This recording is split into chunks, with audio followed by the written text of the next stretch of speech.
Hello everyone, welcome back to my channel.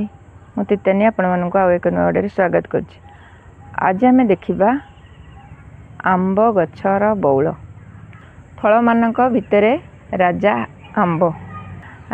गोटे आंब गछरे आंब फलैया को बहुत परिश्रम करिथांती, किंतु आंब फलै पारंती नाही। आंब बौलरू आंब कसी पर्यंत केउ केउ दिग प्रति ध्यान देले अधिक फल रहिबो। चलंतु जानिबा। बंधु माने वीडियोटी को शेष पर्यंत देखंतु।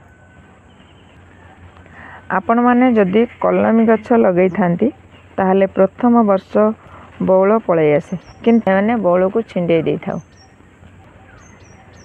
सेटा किंतु ठीक, कारण जे कोनोसी गछटा मैच्योरिटी हेले जाई फल फळे। गछटा छोट होइथिबारु संभाली पारेनी, सेतिपई आमे बौल छिड़े दे थाउ। गछ 2-3 वर्ष हेले बौल रखले भलो। गोटे टिप्स आपण मानक जणैबी। प्रत्येक गछरे फूल फुटिला बेले मेल फीमेल फूल अलग अलग फुटी थाए, किंतु आंब बौल रे गोटे जगह रे बौल भितरे मेल फीमेल दुईटा जाक रही थाए, जा फल पराग संगम भल भाव होई थाए। प्राय फल रही जाई थाए, किंतु बहुत कारण थाए आंब बड़ हेबा पूर्वरु कसी सब झड़ी पड़ी थाए। चलंतु आज जानिबा।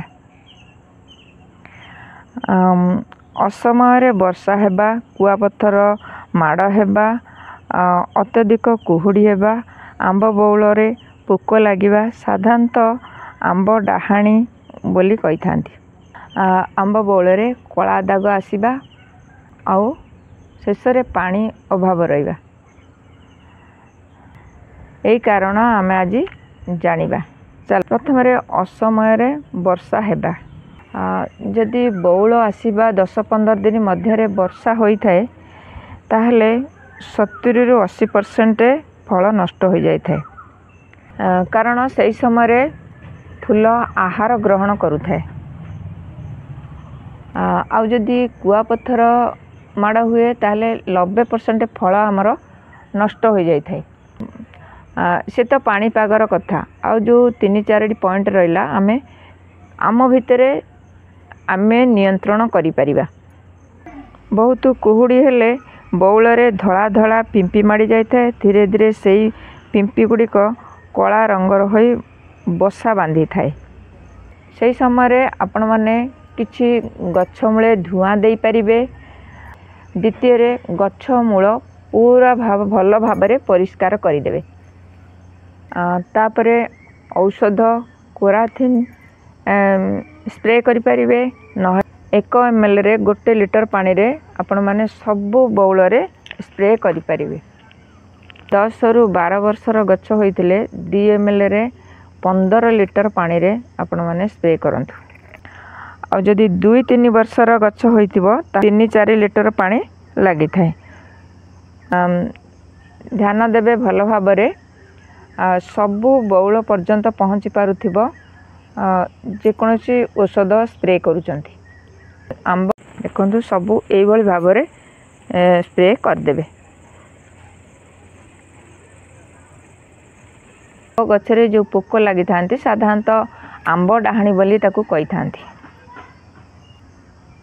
आमे जेतेबेले गछ पाखकू जाऊ ताहले से पोक गुड़ा उड़ी आसी आम देहरे बसी जाती।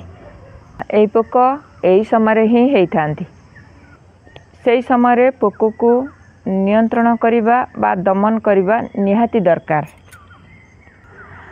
बहुत प्रकार औषध अच्छी, आपण माने औषध दुकान रो आनी स्प्रे करि परिबे, जाकि से औषध 15 लीटर पानी रे 5-7 ml पकई व्यवहार करि परिबे।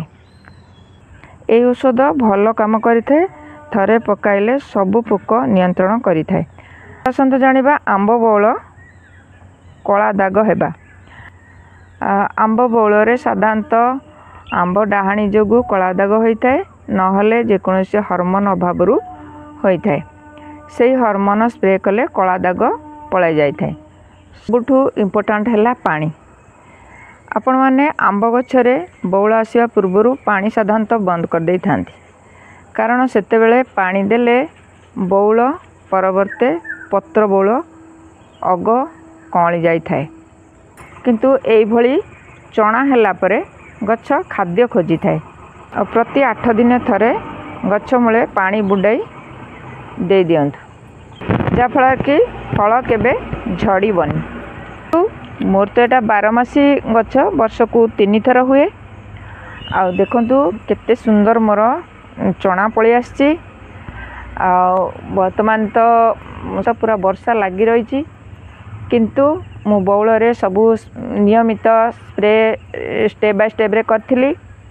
बौल आसीबारे करिथिली आ चना आसीबारे करिथिली। आंब गछ बौल न आसीबा पूर्वरु तार प्रतिकार करथिली जाकि पानी बंद कर देइथिली आउ तापरे परे ता स्टेप बाय स्टेप रे मु काम करथिली जाफल कि मोर एई भली भाबरे तार सब चना रही। प्रत्येक डाल रे देख जो बौल आसीथिला प्रत्येक डाल रे मोर एई भली भाबरे चना रही।